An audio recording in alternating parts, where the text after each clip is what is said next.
बरसात की उस रात में जब शहर की सड़कें सन्नाटे से भीगी थीं, जिला कारागार के बाहर खड़ा आरव मल्होत्रा लगातार अपने कैमरे का लेंस पोंछ रहा था। आरव एक खोजी पत्रकार था, जिद्दी, बदतमीज कहलाने वाला और सत्ता की आंखों में चुभने वाला। भीतर बंद था रघुवीर सिंह, जिसे देशद्रोह के आरोप में राजनीतिक कैदी घोषित कर दिया गया था। सब कहते थे सबूत पुख्ता है, आरव कहता था सबूत गढ़े गए हैं। उसी रात शहर के सबसे ताकतवर आदमी मंत्री विक्रम चौधरी ने एक प्रेस कॉन्फ्रेंस में मुस्कुराते हुए कहा, कानून सबके लिए बराबर है। मगर पर्दे के पीछे उसके आदेश पर इंस्पेक्टर देवेंद्र राठौड़ ने फाइलें बदली थीं, गवाह डराए थे और रघुवीर के परिवार को चुप रहने की धमकी दी थी। रघुवीर का घर एक पुरानी हवेली अब टूटता परिवार बन चुका था। उसकी पत्नी सरिता पड़ोसियों की फुसफुसाहट झेल रही थी। बेटा अमन कॉलेज में तानों का शिकार था। बेटी नैना ने पढ़ाई छोड़ दी थी। समाज का फैसला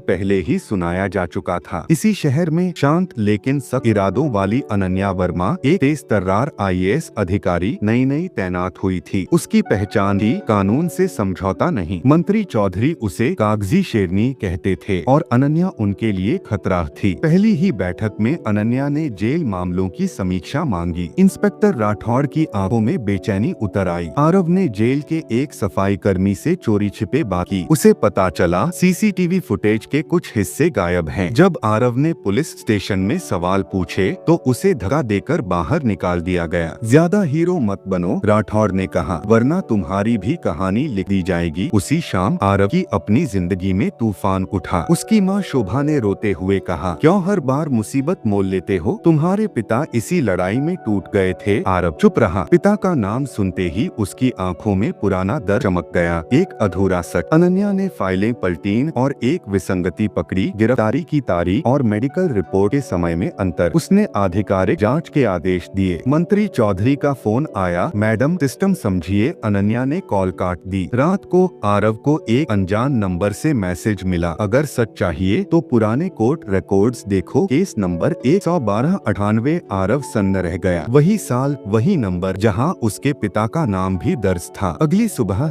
जेल में रघुवीर ने आरव से फुसफुसाकर कहा, मेरे पास एक चिट्ठी है जो साबित कर देगी कि मैं निर्दोष हूँ, लेकिन वो बाहर तभी पहुँचेगी जब सही हाथों में जाएगी। उसी पल इंस्पेक्टर राठौड़ भीतर दाखिल हुआ और आरव का कैमरा जब्त कर लिया। दूर कहीं अनन्या अपने ऑफिस में एक सीलबंद फाइल खोलती है। अंदर एक तस्वीर गिरती है, एक युवा वकील की, जिसके चेहरे में आरव की झलक साफ है। फाइल के ऊपर लिखा है, गोपनीय, गलत सजा के शिकार। अनन्या धीमे से कहती है, तो खेल अब शुरू होगा, और कैमरा रुका है आरव के असली रिश्ते की पहली परछाई पर। क्या आरव का अतीत रघुवीर को आजाद करेगा या सत्ता उसे कुचल देगी? सुबह की धूप जिला कलेक्ट्रेट की खिड़कियों से छनकर अनन्या वर्मा की मेज पर फैल रही थी, लेकिन कमरे का माहौल ठंडा था। उसके सामने खुली फाइल में वही तस्वीर थी, युवा वकील, तीखी आंखें और चेहरा जो चौंकाने वाली हद तक आरव से मिलता था। नाम लिखा था आदित्य मल्होत्रा, केस 11298, सजा सबूतों के अभाव में बरी, लेकिन करियर और जिंदगी तबाह। अनन्या ने गहरी सांस ली। इतिहास खुद को दोहरा रहा है, उसने मन ही मन कहा। उधर आरव पुलिस स्टेशन के बाहर खड़ा था। कैमरा से नोट्स छीने गए और चेतावनी सा, लेकिन डर उसकी आदत नहीं था। उसने सीधे पुराने कोर्ट परिसर का रुख किया। धूल से ढकी अलमारियों के बीच एक बुजुर्ग क्लर्क ने फाइल ढूंढने में मदद की। बदले में बस एक सवाल पूछा, आदित्य मल्होत्रा तुम्हारे क्या लगते हैं? आरव ने जवाब नहीं दिया। चुप्पी ही उसका कवच थी। फाइल खुली, गवाहों के बयान बदले हुए, मेडिकल रिपोर्ट में काट-छांट और एक हस्ताक्षर, इंस्पेक्टर देवेंद्र राठौड़। आरव की उंगलियां कांप गईं। वही नाम जो आज भी रघुवीर के केस में छाया हुआ था। इसी बीच रघुवीर सिंह की हालत जेल में बिगड़ रही थी। उसे अकेली कोठरी में डाल दिया गया था। बाहर उसकी पत्नी सरिता थाने के चक्कर काट रही थी। हर बार एक ही जवाब, ऊपर से आदेश है। घर लौटे वक्त पड़ोस की औरतों की निगाहें और फुसफुसाहटें उसकी हिम्मत तोड़ती रहीं। बेटे अमन ने गुस्से में कॉलेज छोड़ने की बात कही। सरिता ने पहली बार सती दिखाई, अगर टूटना ही है तो सच के लिए टूटेंगे। अनन्या ने अचानक जेल का निरीक्षण घोषित कर दिया। खबर मंत्री विक्रम चौधरी तक पहुंची तो उसके चेहरे की मुस्कान गायब हो गई। उसने इंस्पेक्टर राठौड़ को बुलाया। मैडम ज्यादा जानना चाहती हैं, मंत्री ने ठंडी आवाज में कहा। उन्हें सीमाएं याद दिलाओ। राठौड़ ने सिर हिलाया। उसकी वर्दी में ताकत थी और जेब में सत्ता। शाम को आरव को वही अनजान नंबर फिर से मैसेज करता है, चिट्ठी सुरक्षित नहीं है। भरोसेमंद महिला अफसर ढूंढो। आरव समझ गया, इशारा अनन्या की ओर था। पहली मुलाकात कलेक्ट्रेट के गलियारे में होती है, संक्षिप्त, औपचारिक, लेकिन आंखों में सवालों की बात। आरव ने बस इतना कहा, केस 112/98 आपके सामने है। अनन्या की भौहें तन गईं। और आपको कैसे पता? क्योंकि वो मेरे पिता थे। आरव ने पहली बार सच बोला। एक पल को समय ठहर गया। अनन्या ने बिना कुछ कहे उसे अगले दिन मिलने का इशारा किया। दूर से राठौड़ यह सब देख रहा था। रात को आरव के घर के बाहर एक काली गाड़ी रुकी। अंदर से आवाज आई, खुद को और परिवार को बचाना है तो पीछे हट जाओ। आरव ने दरवाजा बंद किया, डर से नहीं, फैसले से। अगली सुबह अनन्या को एक सीलबंद लिफाफा मिला, जेल की मुहर के साथ। अंदर रघुवीर की चिट्ठी थी और एक नाम जो पूरे जेल को पलट सकता था। और ठीक उसी समय खबर आई, रघुवीर पर जेल में हमला हुआ है। अनन्या उठ खड़ी हुई। आरव भागा और सत्ता मुस्कुराई। क्या चिट्ठी समय पर सच उजागर करेगी या खून से लिखी जाएगी एक और झूठी कहानी? जेल अस्पताल के बाहर सायरन की आवाज हवा चीर रही थी। अनन्या वर्मा की सरकारी गाड़ी जैसे ही रुकी,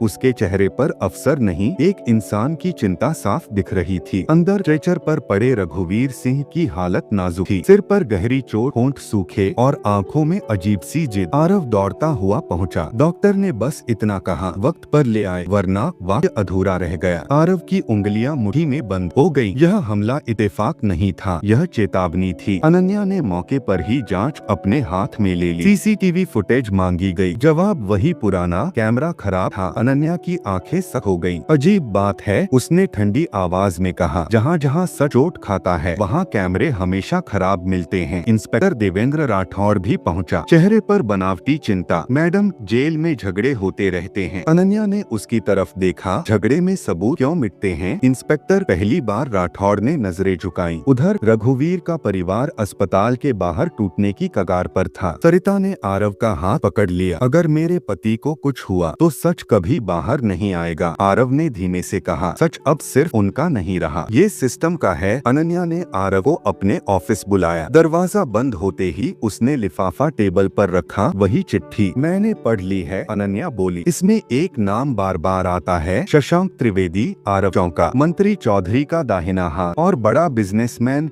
में साफ लिखा था। कैसे शशांक के प्रोजेक्ट के विरोध में रघुवीर ने जनसुनवाई करवाई थी और कैसे एक झूठे केस में उसे फंसा दिया गया। सबसे चौंकाने वाली बात, उसी मीटिंग में आदित्य मल्होत्रा भी मौजूद थे। आरव का सांस रुक गया। उसके पिता सिर्फ पीड़ित नहीं थे, वो इस लड़ाई का हिस्सा थे। इसी बीच मंत्री विक्रम चौधरी दिल्ली से लौट आया। पहली मीटिंग में ही उसने अनन्या को घेरने की कोशिश की। आपकी जांच से माहौल बिगड़ रहा है, उसने कहा। अनन्या शांत रही। माहौल नहीं, सिर्फ पर्दा हट रहा है। रात को आरव को पुराने कोर्ट क्लर्क का फोन आया। आवाज कांप रही थी, मुझे फाइलों में कुछ और मिला है लेकिन मुझे डर लग रहा है। आरव ने कहा, मैं आ रहा हूँ। लेकिन जब आरव वहाँ पहुँचा, कमरा खुला था। अलमारियाँ उल्टी पुल्टी और क्लर्क बेहोश पड़ा था। फर्श पर खून नहीं था, बस एक फटा हुआ कागज जिस पर आधा नाम दिख रहा था, त्रिवेदी। उसी पल अनन्या को खबर मिली, रघुवीर होश में आ गया है और कुछ कहना चाहता है। वो अस्पताल पहुँची। रघुवीर ने मुश्किल से आंखें खोली और फुसफुसाया, जिसने मुझे फंसाया वो सिर्फ नेता नहीं, वो परिवार है। अनन्या और आरव एक दूसरे की तरफ देख रहे थे। किसका परिवार? और कैमरा ठहरता है आरव के चेहरे पर उभरते डर और शक पर। क्या आरव का अपना खून इस साजिश में शामिल है? और अनन्या किस हद तक जाकर सच निकालेगी? अस्पताल के कमरे में सन्नाटा था। मॉनिटर की बीप बीप के बीच रघुवीर सिंह की आंखें फिर बंद हो चुकी थीं। उसके अधूरे शब्द, वो सिर्फ नेता नहीं, वो परिवार है, हवा में तैर रहे थे। आरव के भीतर जैसे कुछ टूट सा गया। किसका परिवार? उसका, रघुवीर का या सत्ता का? अनन्या वर्मा ने आरव को बाहर ले जाकर बैठाया। उसकी आवाज पहली बार नरम थी। हर सच एक साथ सामने नहीं आता, कुछ परतें होती हैं। आरव हंसा कड़वाहट से। परतें? मेरी जिंदगी ही परतों में जी गई मैडम। अनन्या ने उसे वह तस्वीर फिर दिखाई, आदित्य मल्होत्रा की। तुम्हारे पिता सिर्फ केस 112/98 के पीड़ित नहीं थे, वो उस वक्त एक गुप्त जांच में मदद कर रहे थे और जांच शशांक त्रिवेदी पर थी। आरव का दिमाग घूम गया। लेकिन वो तो मंत्री चौधरी का सबसे भरोसेमंद आदमी है, अनन्या ने सीधा कहा। और तुम्हारा चाचा? आरव सन्न रह गया। शशांक त्रिवेदी, उसकी माँ का भाई, जो सालों पहले अमीर होकर अचानक शहर छोड़ गया था। घर में उसका नाम लेना भी मना था। फ्लैशबैक की तरह यादें लौटीं, पिता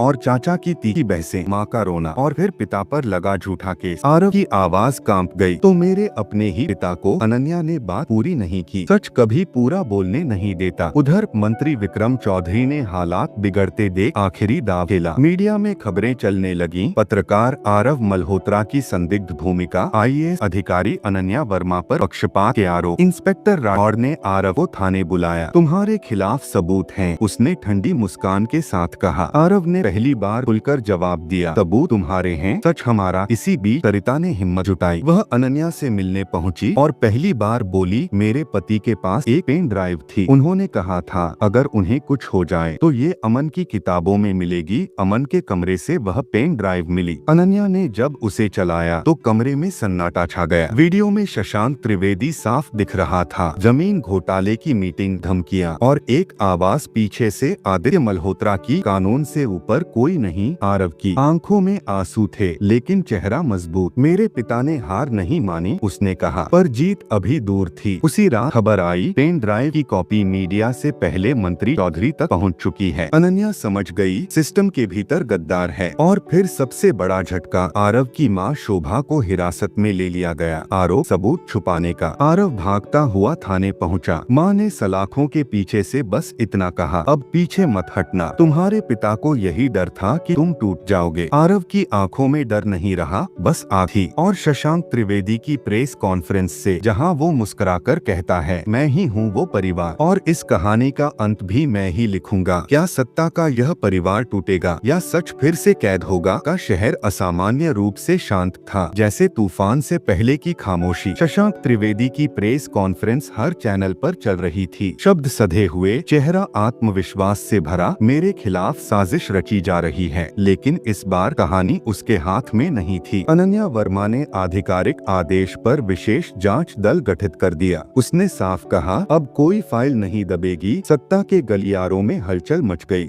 मंत्री विक्रम चौधरी ने फोन पर दबाव बनाया, धमकी दी, करियर याद रखिए। अनन्या ने शांत स्वर में जवाब दिया, इतिहास भी याद रखिए। उधर आरव ने आखिरी दाव खेला। उसने अपने पिता आदित्य मल्होत्रा की अधूरी जांच को सार्वजनिक करने का फैसला किया, तथ्यों के साथ, दस्तावेजों के साथ। लाइव बहस में उसने पहली बार खुलकर कहा, मुझे बदतमीज पत्रकार कहा गया क्योंकि मैंने झुकना नहीं सीखा। जैसे जैसे सच सामने आया, इंस्पेक्टर राठौड़ टूटने लगा। पूछताछ में उसने कबूल किया, गवाहों को डराया, सबूत बदले, आदेश ऊपर से थे। उसका बयान रिकॉर्ड होते ही मंत्री चौधरी का चेहरा उतर गया। इसी बीच रघुवीर सिंह को कोर्ट में पेश किया गया। कमजोर शरीर लेकिन आवाज मजबूत। उसने वही चिट्ठी पढ़ी, नाम, तारीखें और सौदे। कोर्ट में सन्नाटा छा गया। जज ने आदेश दिया, तत्काल प्रभाव से रघुवीर सिंह को बरी किया जाता है। सरिता की आंखों से आंसू बह निकले। अमन ने पिता का हाथ थाम लिया। नैना ने पहली बार मुस्कुराकर भविष्य की बात की। सबसे कठिन पल तब आया जब शशांक त्रिवेदी को गिरफ्तार किया गया। हथकड़ी लगते वक्त उसने आरव की तरफ देखा, नफरत और अफसोस के बीच झूलता हुआ। आरव ने बस इतना कहा, परिवार खून से नहीं सच से बनता है। मंत्री चौधरी ने इस्तीफा दिया। केस दिल्ली तक पहुंचा। अनन्या पर लगे आरोप झूठे साबित हुए। उसकी ईमानदारी ही उसकी ढाल बनी। अंतिम दृश्य में एक छोटे से समारोह में आदित्य मल्होत्रा को मरणोपरांत सम्मान दिया गया। अनन्या ने मंच से कहा, यह जीत किसी एक की नहीं, उस सिस्टम के खिलाफ है जो ताकत का दुरुपयोग करता है। आरव ने कैमरे के सामने आखिरी पंक्ति कही, सच देर से आता है लेकिन जब आता है तो पूरे परिवारों को आजाद कर देता है। कहानी यहीं खत्म नहीं होती, यह शुरू होती है हर उस इंसान के लिए जो डर के बावजूद सवाल पूछता है। सत्ता चाहे कितनी भी बड़ी हो, सच और साहस के सामने टिक नहीं सकती। परिवार, समाज और सिस्टम सब तभी बचते हैं जब इंसान सही के साथ खड़ा हो। और स्क्रीन धीरे धीरे काली हो जाती है। सच आजाद है।